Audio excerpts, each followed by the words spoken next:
السلام عليكم ورحمة الله وبركاته. إن الحمد لله نحمده ونستعينه ونستغفره ونؤمن به ونتوكل عليه ونعوذ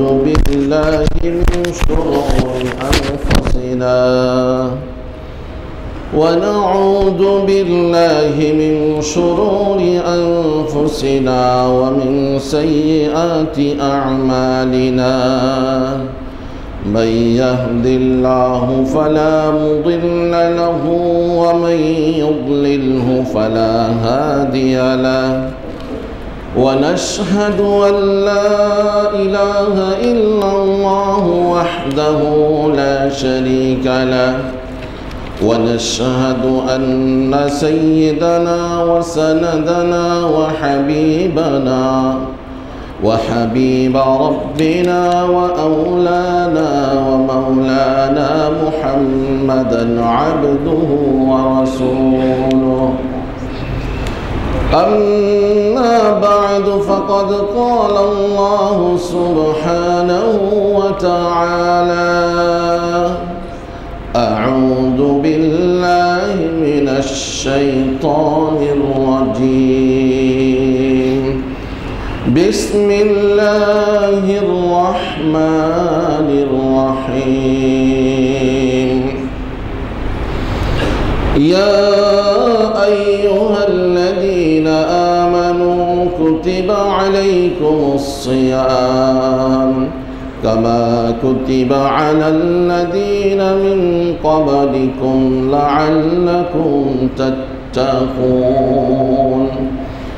وقال تعالى: شهر رمضان الذي أنزل فيه القرآن هدى للناس وبينات من الهدى والفرقان. إن الله وملائكته يصلون على النبي يا أيها الذين آمنوا صلوا عليه وسلموا تسليما. اللهم صل على محمد وعلى آل محمد كما صليت على إبراهيم وعلى آل إبراهيم إنك حميد مجيد. اللهم بارك على محمد وعلى آل محمد كما باركت على إبراهيم وعلى آل إبراهيم إنك حميد مجيد. سبحانك لا علم لنا إلا ما علمتنا إنك أنت العليم الحكيم. جزا الله عنا محمدا بما هو أهله. رب اشرح لي صدري ويسر لي أمري واحلل عقدة من لساني يفقه قولي. আলহামদুলিল্লাহ। উপস্থিত হযরত উলামায়ে কেরাম, মুসল্লিয়ানে কেরাম, শিক্ষিত সমাজ, রোজাদার ভাইয়েরা, উপরে অবস্থানরত বোনেরা, মহান রব্বুল আলামিনের নিকট আমরা শুকরগুজার হচ্ছি। তিনি আমাদেরকে ভালোবেসে সিয়াম পালনরত অবস্থায় তার ঘরের মেহমান হওয়ার সৌভাগ্য এনায়েত করেছেন। সেজন্য সবাই বলি আলহামদুলিল্লাহ।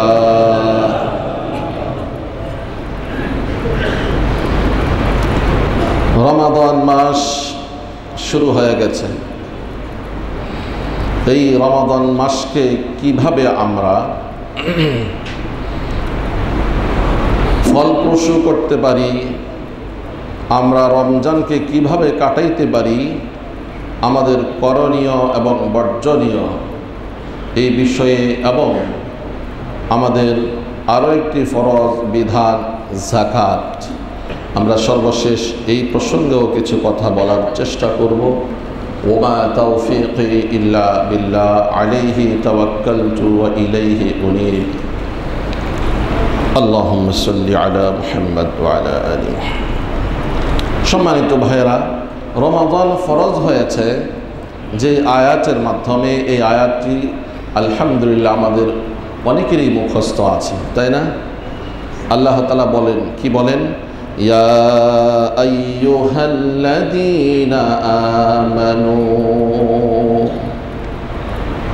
কত মুহাব্বতের ডাক এটা, হে বিশ্বাসীরা।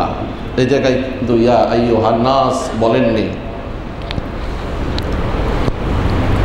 রোজা ফার্সি শব্দ, সিয়াম সওম আরবি শব্দ, যার শাব্দিক অর্থ হলো বিরত থাকা, আল ইমসাক। নির্দিষ্ট কয়েকটি জিনিস থেকে সুবহে সাদিকের পর থেকে নিয়ে সূর্যাস্ত পর্যন্ত বিরত থাকাকে নির্দিষ্ট নিয়ম অনুযায়ী ইসলামের পরিভাষায় সওম বা সিয়াম বলা হয়। এরকম সিরিফ বিরত থাকা, এটা আরও অনেক ধর্মেও আছে।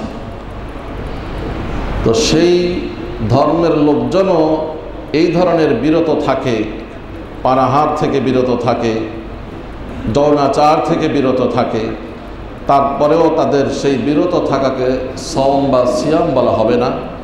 আর আল্লাহ তাআলাও তাদেরকে সম্বোধন করেননি, শুধুমাত্র আপনাদেরকে, আমাদেরকে, মুমিনদেরকে সম্বোধন করে বলছেন, ইয়া আইয়ুহাল্লাযীনা আমানু।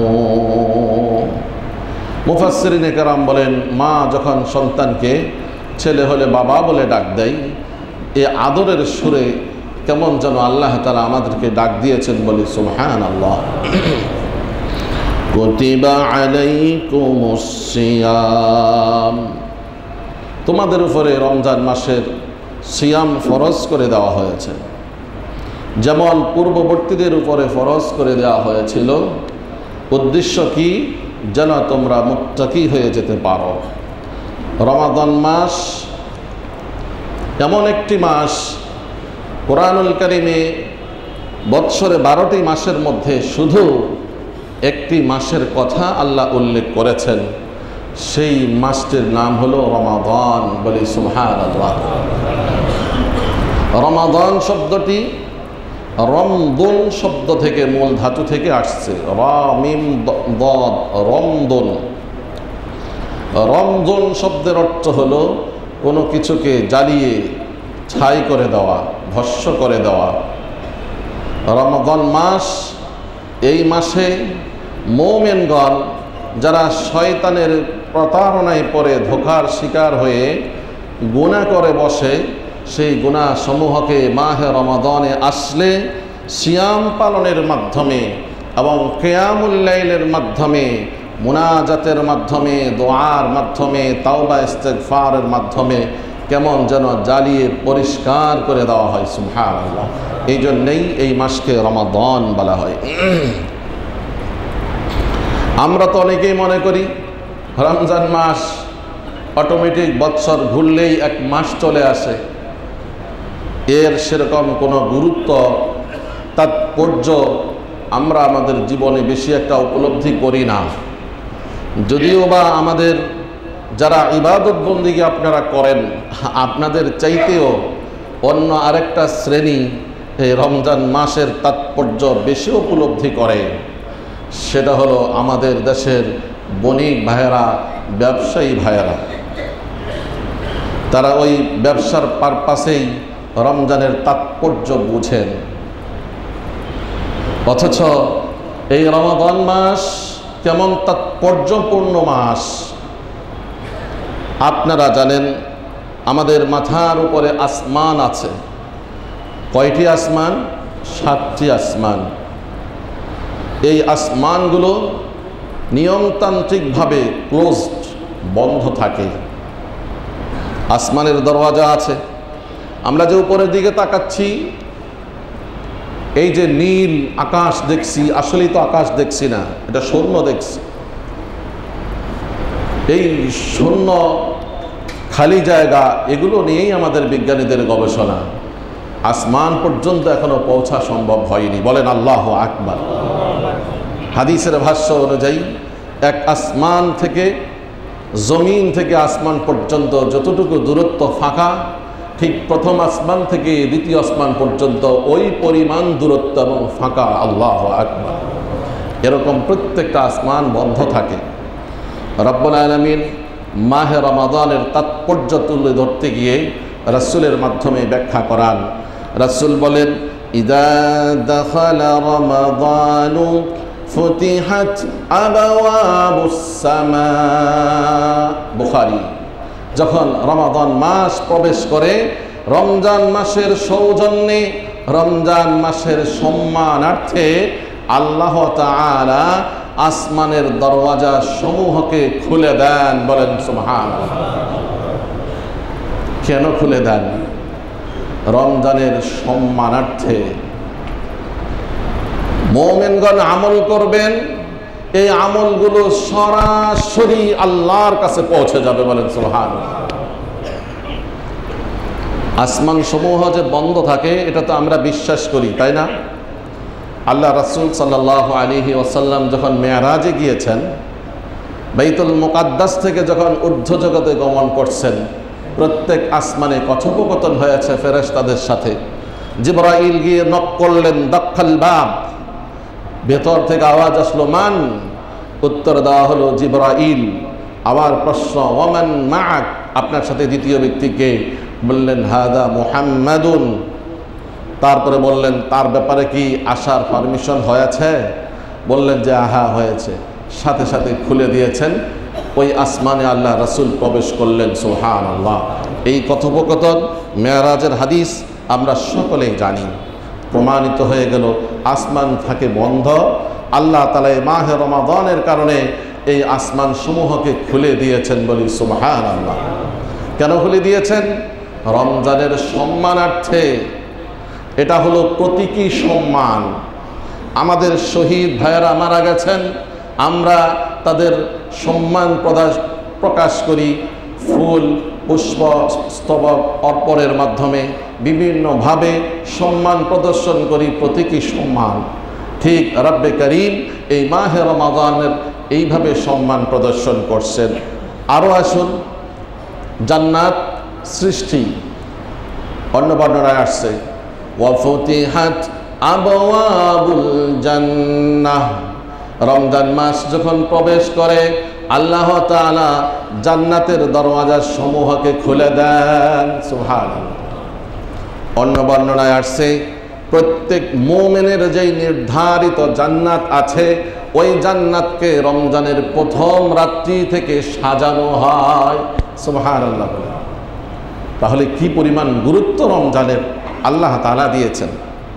শুধু তাই নয়, বুখারীর হাদিস, ইদা দাখালা রমাদান ফুতিহাত আবওয়াবুল জান্নাতি ওয়া গুল্লিকাত আবওয়াবুন নার।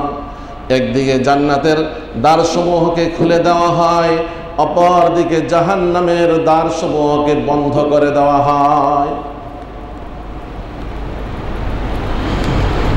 জাহান্নামকে বন্ধ করে দেওয়া হয় রমজানের সম্মানার্থে। ওয়াসুফিদাত মারাদাতুশ শায়াতিন। আর শয়তানকে শিকলে আটকে রাখা হয়। এই জন্য রমজানের আগে যেই পরিমাণ দুর্নীতি, গুনাহ মানুষ করে, রমজানে তার থেকে অনেক কমে যায়। প্রশ্ন হয়, শয়তান বেঁধে রাখলে তো গুনাহ একেবারেই বন্ধ হয়ে যাওয়ার কথা, কিন্তু ওই যে গাড়ি ব্রেক করলেও তো সামনের দিকে একটু যায়। আমরা যে 11 মাস যেইভাবে এই গুনার গাড়ি চালিয়েছিলাম, এখন ব্রেক করলেও তো অভ্যাসগতভাবে কিছু অটোমেটিক হয়ে যায়। সম্মানিত ভাইয়েরা, এই হলো রমাদানের সম্মান। তাই আমাদেরকেও এই রমজানকে সম্মান দিতে হবে। আর এই সম্মান কিভাবে হবে? একেবারে গুনাহ মুক্ত হয়ে বেশি বেশি ইবাদতের মাধ্যমে এই রমজানের সুবর্ণ সুযোগকে কাজে লাগাইতে হবে। আসুন এই আয়াতে আল্লাহ তাআলা কি বলছেন, রমজান কেন দিয়েছেন? লাআল্লাকুম তাত্তাকুন, যাতে করে তোমরা মুত্তাকি হতে পারো। এই মুত্তাকির একটু বিশ্লেষণ করি। মুত্তাকি শব্দটি আসছে আল ইত্তেকাউ শব্দ থেকে, আর আল ইত্তেকাউ শব্দ আসছে ওয়াকায়াতুল শব্দ থেকে, যার মূল অক্ষর হলো ওয়াও কফ ইয়া। ওয়াকিউন ওয়াকায়াতুন অর্থ হলো বিরত থাকা, বেঁচে থাকা, দূরে থাকা। যেমন সূরা তাহরিমের 6 নম্বর আয়াতে আল্লাহ তাআলা বলেন, ইয়া আইয়ুহাল্লাযীনা আমানু কু আনফুসাকুম, হে ঈমানদাররা তোমরা তোমাদেরকে রক্ষা করো, অর্থাৎ তোমরা তোমাদেরকে জাহান্নাম থেকে বাঁচিয়ে রাখো, দূরে রাখো। এই কু সেই ওয়াকায়াতুন থেকে আসছে, আর এই ওয়াকায়াতুন থেকে হলো মুত্তাকি। অর্থ হলো লাআল্লাকুম তাত্তাকুন, এটার একটা অনুবাদ হলো যাতে করে তোমরা তোমাদেরকে গুনাহ থেকে দূরে রাখতে পারো। সিয়াম আল্লাহ কেন দিয়েছেন? যাতে করে আমরা আমাদেরকে গুনাহ থেকে দূরে রাখতে পারি। কিভাবে? 11টি মাস আনলিমিটেড আমরা পানাহার করি, ইচ্ছামতো চলাফেরা করি, শরীর অনেক সতেজ থাকে, অনেক সুঠাম দেহ আমাদের থাকে। আর এই মাহে রমাদান একটি মাস, যখন আমাদের খাবারের মধ্যে কিছু লিমিটেশন চলে আসবে, এটার একটা প্রভাব পড়বে আমাদের আত্মার উপরে, রুহের উপরে। তাহলে এই কিছুদিন আমার শরীরটা একটু দুর্বল হবে, আর আমার রুহ, আমার আত্মা, আমার কাল্ব এটা শক্তিশালী হবে। তখন আমার এই রুহ, আমার আত্মা, আমার কাল্ব এটা আমার বডিকে ড্রাইভ করতে পারবে পুরো বাকি 11টি মাস।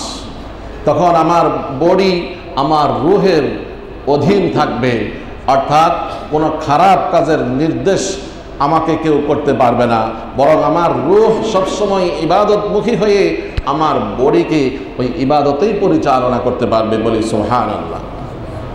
আল্লাহ তাআলা বলেন লাআল্লাকুম তাত্তাকুন, যাতে করে তোমরা গুনাহ থেকে বেঁচে থাকতে পারো।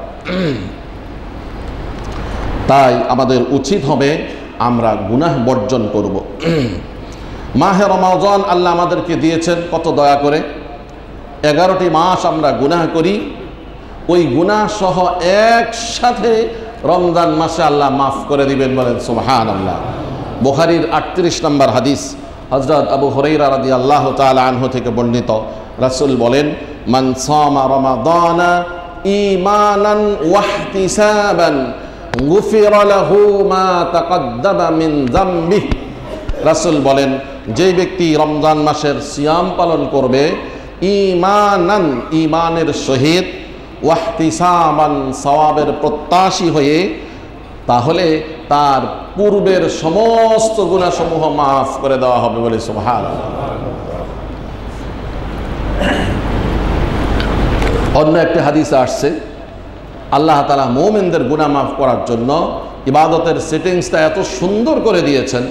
এইভাবে বলছেন যে রমাদান ইলা রমাদান as-salawatul khams, 5 ওয়াক্ত নামাজ, এক ওয়াক্ত থেকে আরেক ওয়াক্তের মাঝে যে গুনাহগুলো হয়ে যায় সেগুলো ক্ষমা করে দেয়। বলি সুবহানাল্লাহ। অর্থাৎ সালাতের মাধ্যমে ক্ষমা হয়ে যায়।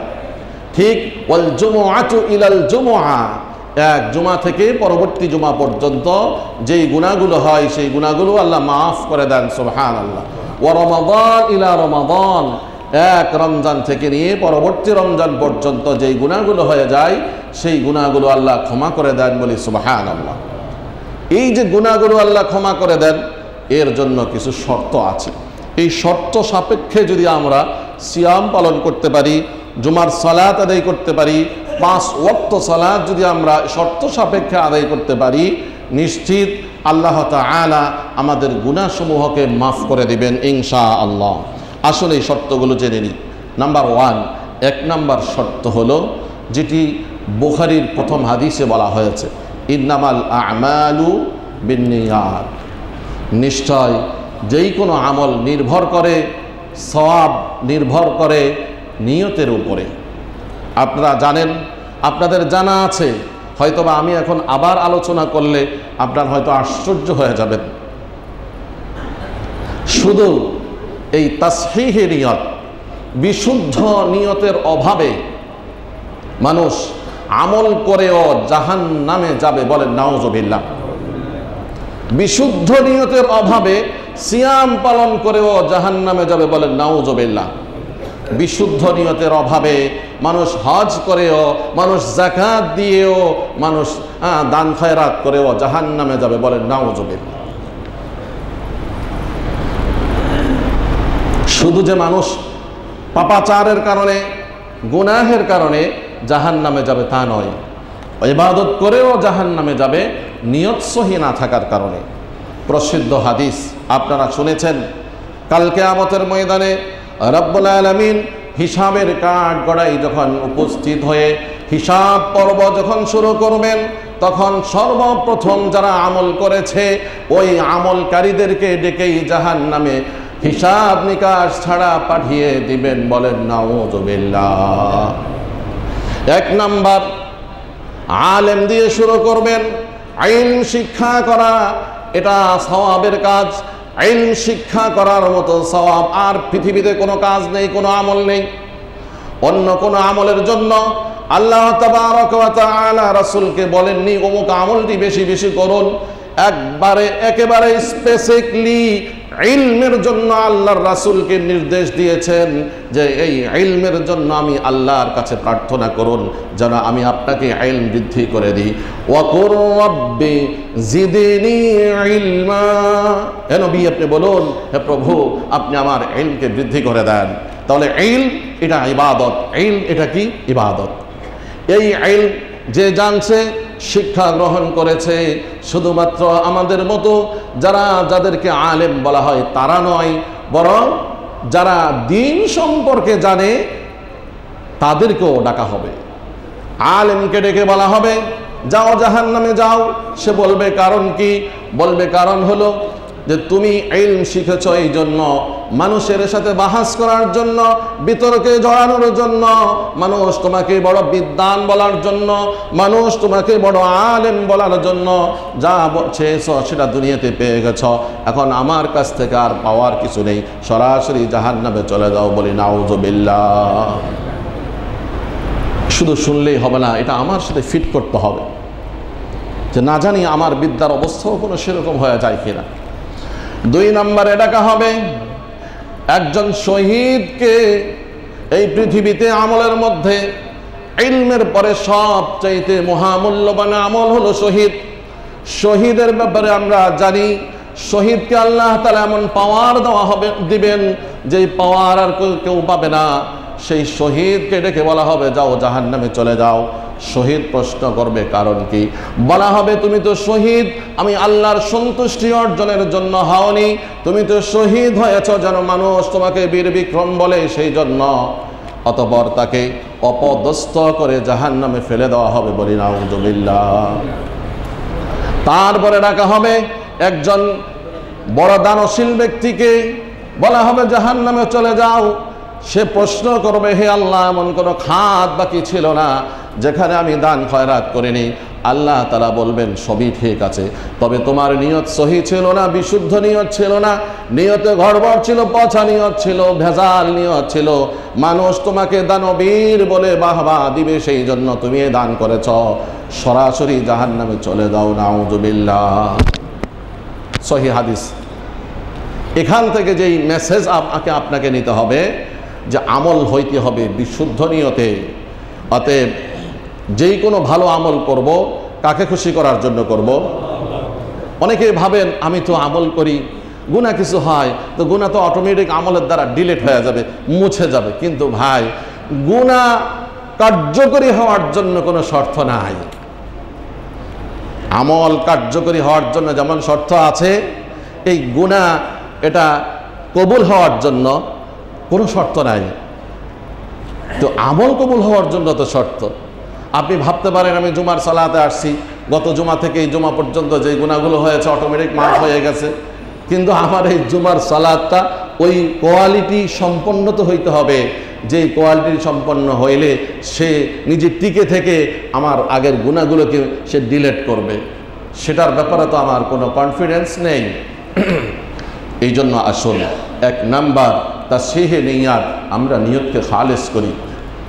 কারণ হাদিসে আসছে রব্বা সাইমিন লাইসা লাহুম মিন সিয়ামিহি ইল্লাল জৌ, অনেক রোজাদার এমন আছে যারা সিয়াম পালন করেও শুধু ক্ষুধার্ত থাকা ছাড়া, পিপাসার্ত থাকা ছাড়া আর কোনো কিছুই তাদের ভাগ্যে জুটে না।